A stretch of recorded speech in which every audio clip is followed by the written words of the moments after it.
Hello everybody and welcome. In this video I'm going to show you how to check battery level for your earbuds LG TONE Free on your Android device.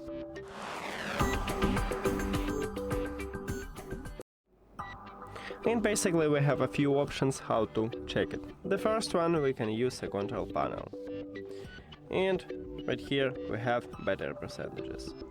Also, we can go to the settings, connected devices, and check it. Right here I have for the left and right earbuds, and also on some devices it's available to click at the settings icon near to your earbuds and check it right here. Also in this menu we can check it for the charging case, but you need to put one or both of your earbuds to the charging case, and now we can check it. The last option is to use an application.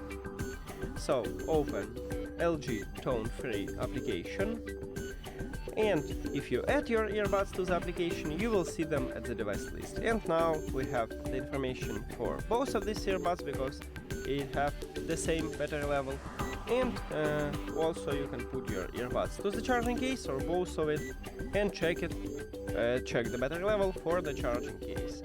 And now that's it. Thank you for watching this video. If you found it helpful, please consider subscribing to the channel and leave the like on the video. See you later!